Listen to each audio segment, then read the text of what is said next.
Introduction to Japan's Journey, Rise and Fall. Japan, a land of contrasts. From the disciplined elegance of samurai warriors to the pulsating energy of modern Tokyo, this nation has woven a story unlike any other. It's a tale of breathtaking rises and staggering falls, of resilience forged in the fires of adversity. Over centuries, Japan has transformed from an isolated feudal society into a global powerhouse, only to stumble, recover, and reinvent itself time and again. Today, it stands at a crossroads, grappling with economic stagnation, geopolitical tensions, and environmental threats, but also armed with innovation and a legacy of adaptability. Welcome to Japan's journey, rise, fall, and the path forward. In this documentary, we'll explore 10 chapters of Japan's past, present, and future, a roller coaster of triumphs and trials that reveal what's next for this remarkable nation. From its ancient roots to its post-war miracles, from economic booms to decades of struggle, we'll uncover how Japan rose, fell, and rose again, and where it's headed in a world that's changing faster than ever. Let's dive in. Chapter 1, Japan's Journey, Rise and Fall. Japan's story begins centuries ago, in a land of samurai and shoguns, where tradition ruled and the outside world was kept at bay. For over 200 years, under the Tokugawa shogunate, Japan lived in isolation, a feudal society of rice farmers, artisans, and warriors. Swords and horses defined its power, and foreign influence was forbidden. But by the mid-19th century, the world was changing. Western powers like Britain and the United States were knocking at Japan's door, their gunboats demanding trade. In 1868, everything shifted.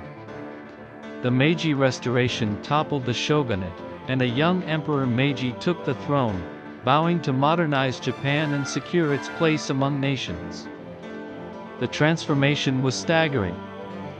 Japan's leaders looked to Europe and America, sending scholars to study their technology, governance, and military tactics.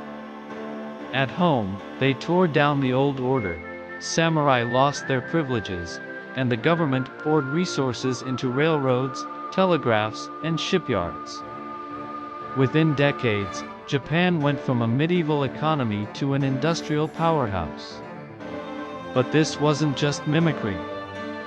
Japan blended Western innovations with its own values, Confucian discipline, a reverence for hierarchy, and a collective spirit that turned factories into extensions of family. By the 1890s, Japan had a modern army and navy, ready to prove itself. That proof came swiftly. In 1895, Japan defeated China in the First Sino-Japanese War, seizing Taiwan and asserting dominance in Korea. A decade later, in 1905, it stunned the world again, crushing Russia in the Russo-Japanese War, the first time an Asian nation had beaten a European power. Ports buzzed with trade, cities like Tokyo and Osaka grew into modern hubs, and Japan claimed colonies across Asia. By the 1920s, it was an imperial power, its flag flying over Korea, Taiwan, and parts of Manchuria. But this rapid rise came with a cost. Expansion fueled ambition, and ambition would soon lead to conflict. The interwar years were a golden age of sorts. Japan's economy thrived, its culture blended tradition with modernity, and its military grew stronger. Yet beneath the prosperity, tensions simmered. Japan's hunger for resources and prestige set it on a collision course with the West, a course that would end in devastation. Japan's first great rise had made it a global player, but the 20th century would test its resilience like never before. Chapter 2, the Post-World War II Economic Miracle. August 1945 marked Japan's darkest hour. 2 atomic bombs had obliterated Hiroshima and Nagasaki, killing over 200,000 people. Months of firebombing had reduced cities to ash. Tokyo alone lost 100,000 lives in a single night. The war claimed 3 million Japanese, soldiers and civilians alike, and the economy was in tatters. Emperor Hirohito's surrender broadcast echoed across a stunned nation. Japan was occupied for the first time in its history, its fate in the hands of the Allies, led by the United States. Yet from this abyss, Japan would rise again. The American occupation, under General Douglas MacArthur, set out to remake Japan. A new constitution was drafted in 1947, war was renounced, the emperor became a figurehead, and democracy took root. Land reforms broke up feudal estates, giving farmers ownership. The zaibatsu, massive conglomerates that had fueled Japan's war machine, were dismantled to foster competition. But the real spark came in 1950, with the Korean War.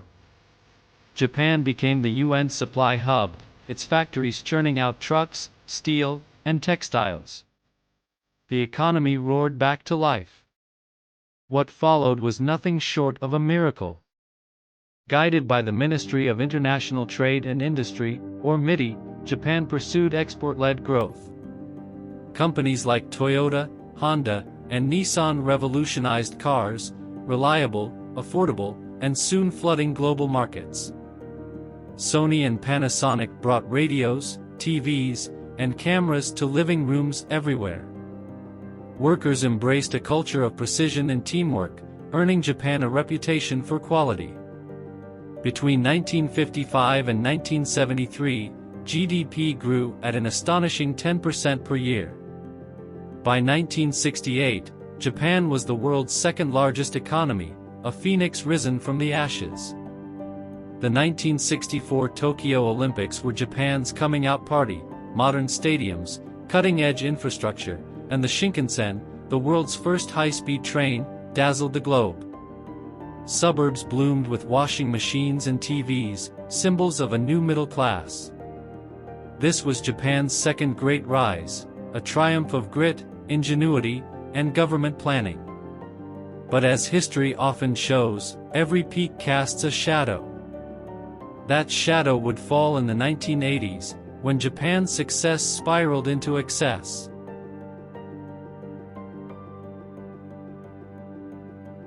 Chapter 3: The Bubble Economy and its Burst. The 1980s were Japan's Gilded Age. The economy hit unprecedented heights, stock prices tripled, real estate soared, and Tokyo became the world's most expensive city. A single square meter of land in Ginza cost $200,000. Japanese companies, flush with cash, bought up foreign icons, Rockefeller Center in New York, Columbia Pictures in Hollywood. This was the bubble economy, a time of extravagance and confidence. Salarymen toasted with champagne, and the world marveled at Japan's unstoppable rise. But it was a house of cards. The bubble was built on speculation and cheap credit. Banks lent recklessly, companies overinvested, and asset prices detached from reality. By 1989, the Bank of Japan saw inflation looming and hiked interest rates. The move was meant to cool things down, but it triggered a collapse. In 1990, the Nikkei stock index crashed, losing $2 trillion in value almost overnight. Real estate followed. Prices in Tokyo dropped 60% by the mid-90s. Companies that had borrowed heavily were suddenly insolvent, and banks choked on bad loans. The fallout was brutal. Construction halted, leaving half-built skyscrapers as grim reminders. Unemployment, once unthinkable, crept up. Deflation set in, prices fell, but so did wages and consumer spending, locking Japan in a downward spiral. The government poured billions into stimulus, roads, bridges, dams, but it couldn't stop the bleeding. What began as a financial crisis became a national malaise, a sharp fall from the heights of the miracle years. By the late 1990s, Japan's dream of endless growth was over. The bubble's burst wasn't just an economic event, it was a psychological blow, ushering in an era of uncertainty that would linger for decades. This was the start of the lost decades, a time when Japan's rise turned into a long, slow decline. Chapter 4: The Lost Decades, Economic Stagnation. The 1990s earned the name Lost Decade, but the stagnation didn't end there. It stretched into the 2000s and beyond. Deflation became Japan's stubborn enemy. Prices dropped year after year, encouraging people to delay purchases and businesses to hoard cash. The Bank of Japan slashed interest rates to zero, then went further with quantitative easing, flooding the economy with money. Yet growth remained elusive. At the root of it all was a demographic crisis. Japan was aging faster than any nation on Earth. By the 2000s, over 20% of its population was over 65, and the birth rate had fallen to 1.4 children per woman, well below replacement level.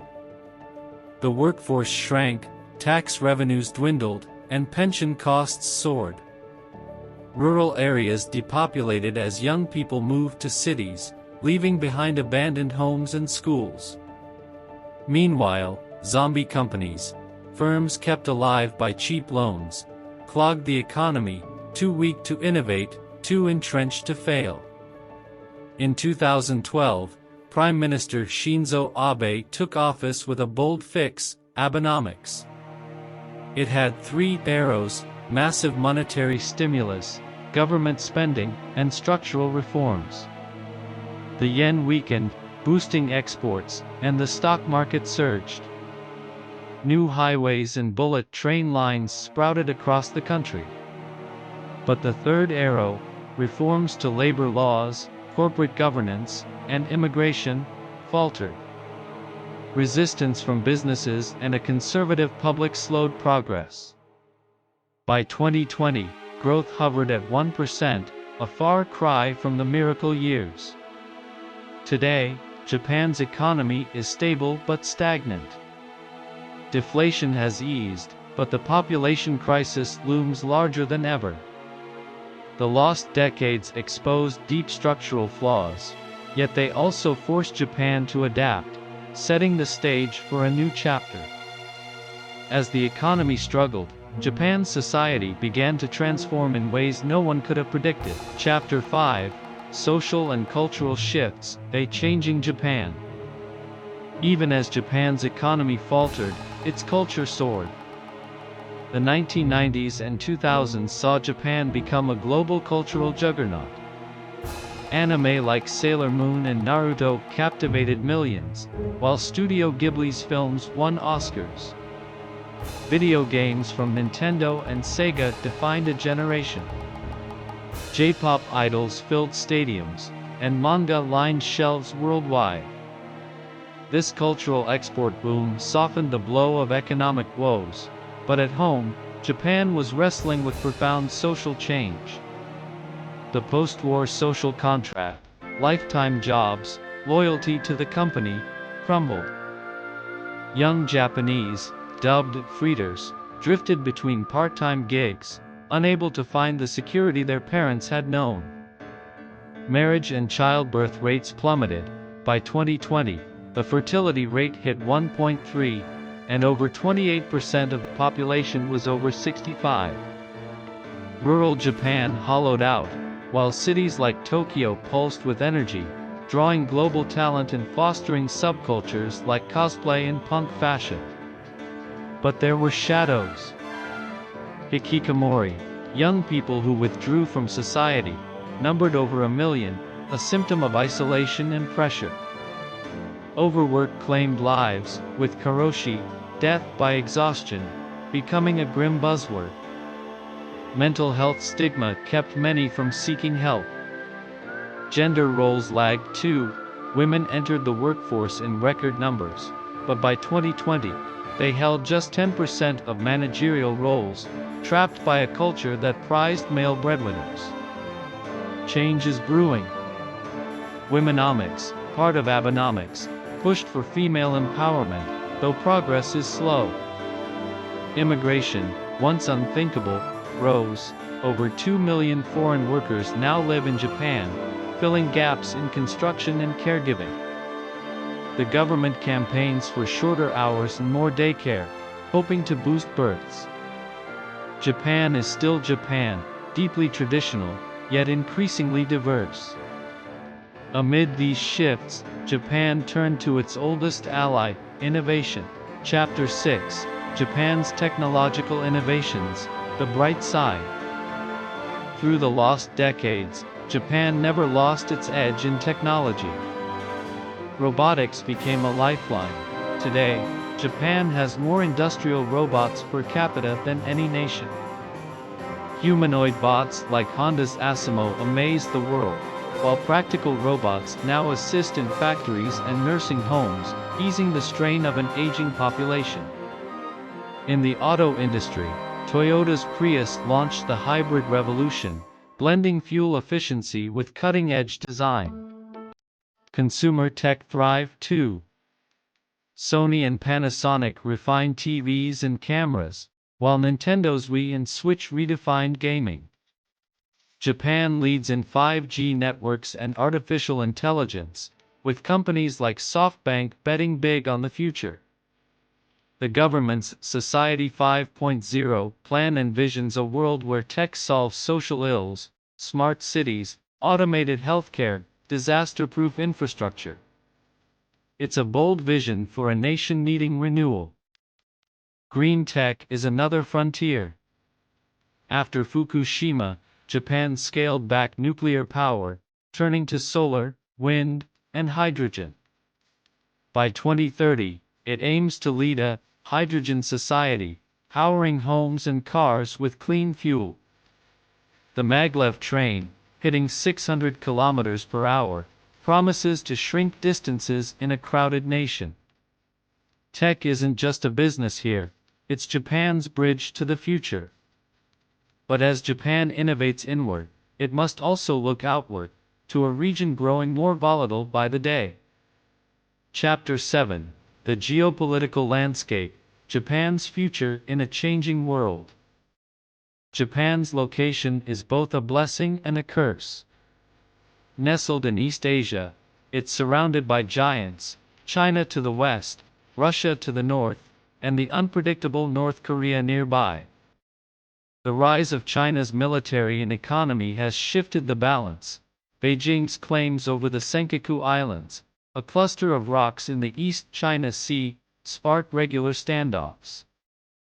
North Korea's missile tests, some splashing into Japan's waters, keep Tokyo on edge. Russia, too, looms, disputing the Kuril Islands since 1945. Japan's shield is its alliance with the United States. Over 50,000 American troops are stationed here, mostly in Okinawa, and the two nations share a mutual defense pact. But threats are growing. China's navy now rivals America's in the Pacific, and North Korea's nuclear arsenal defies sanctions. Japan's response? In 2023, it doubled its defense budget, buying missiles, stealth jets, and converting ships into carriers. Article 9, the pacifist clause in its constitution, faces heated debate. Should Japan become a normal military power? Diplomacy is Japan's other weapon. The Quad alliance with the US, India, and Australia counters China's influence in the Indo-Pacific. Trade deals like the CPTPP cement economic ties. Japan walks a tightrope, bolstering security without alarming neighbors still wary of its militarist past. Its future depends on this delicate balance. At the heart of that balance lies its partnership with America, a bond tested by politics and power. Chapter 8, American protection and Trump threats, Chinese and Russian aggression. For 70 years, the US-Japan alliance has been Japan's security backbone. American bases deter aggression, and joint exercises keep both militaries sharp. But during Donald Trump's presidency, doubts crept in. Trump called Japan a free rider, demanding billions more for US troops and hinting at pulling back if costs weren't met. His "America First" stance unnerved Tokyo. Was this a bluff, or a sign of fading commitment? The timing couldn't have been worse. China's navy prowls the East China Sea, its coast guard shadowing Japanese fishing boats near the Senkakus. Russia tests Japan's patience, flying bombers near Hokkaido and claiming the Kuril Islands. North Korea's missiles arc over Japan, a stark reminder of its vulnerability. These threats have pushed Japan to act. Its self-defense forces are modernizing, with new submarines, drones, and missile defenses. Under President Biden, the U.S. reaffirmed its pledge. Article 5 of the treaty covers the Senkakus, a red line for China. The Quad has grown into a strategic counterweight. Yet Japan isn't waiting. It's building its own strength, debating a more assertive role. The Trump years left a lesson: reliance on America must be paired with self-reliance. As Japan braces for external threats, it faces another foe, one that strikes from within and beyond. Chapter 9: Environmental Challenges and Sustainability. Japan knows nature's wrath. Earthquakes shake its islands, typhoons batter its coasts, and tsunamis have scarred its history. But March 11, 2011, brought a triple disaster: a 9.0 magnitude quake, a tsunami that killed nearly 20,000, and the Fukushima nuclear meltdown. Radiation forced 150,000 to flee, and the cleanup will take decades. Fukushima exposed the risks of nuclear power, once 30% of Japan's energy mix, and sparked a national rethink. Japan turned to renewables. Solar farms now dot the countryside, wind turbines spin offshore, and hydrogen is the new frontier. By 2030, Japan aims to power cities and vehicles with it. The goal is carbon neutrality by 2050, a tall order for a nation still burning coal. Climate change adds urgency. Rising seas threaten coastal cities like Osaka, and heat waves strain an aging population. Resilience is Japan's strength. Its skyscrapers sway but don't fall, thanks to world-class engineering. Early warning systems save lives, and green tech, like energy-efficient homes and maglev trains, cuts emissions. Yet the challenge grows: more frequent storms, hotter summers, and a ticking demographic clock demand action. From these trials, Japan looks ahead, to a future it must shape for itself. Chapter 10: The Path Forward. What's next for Japan? What lies ahead for Japan? Economically, it's at a turning point. Abenomics stalled, but digital transformation offers hope. Japan lags in cashless payments and remote work, yet startups in AI and biotech are thriving. The government is slashing red tape, building innovation hubs, and betting on Society 5.0, a tech-driven utopia of smart cities and automated care. Growth may never hit 10% again, but stability could pave the way for renewal. Demographics are the wild card. Subsidies for parents and more daycare aim to lift births, but the population still shrinks: 126 million in 2010, 122 million today, maybe 88 million by 2065. Immigration is rising.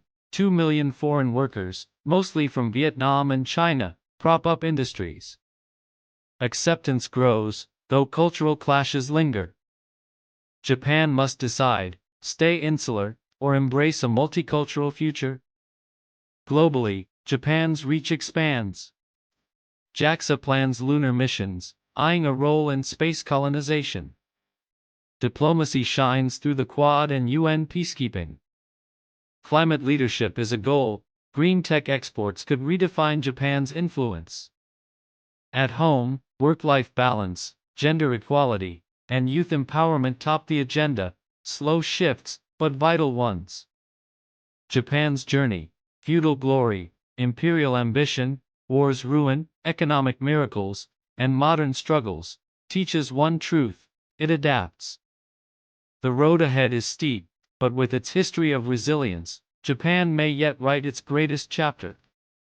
As dawn breaks over this ancient land, Japan stands ready for whatever comes next. Conclusion. Japan's story is one of rise and fall, of triumph and trial. From isolated islands to global power, from devastation to miracles, it has defied the odds time and again. Today, it faces aging, stagnation, and a warming world, but its spirit endures. Innovation, tradition, and an unyielding will to adapt define this nation. Japan's saga continues, a testament to what humanity can achieve. Thank you for watching Japan's journey, rise and fall. If this story moved you, please like, subscribe, and share your thoughts below. Until next time, keep exploring the world with us.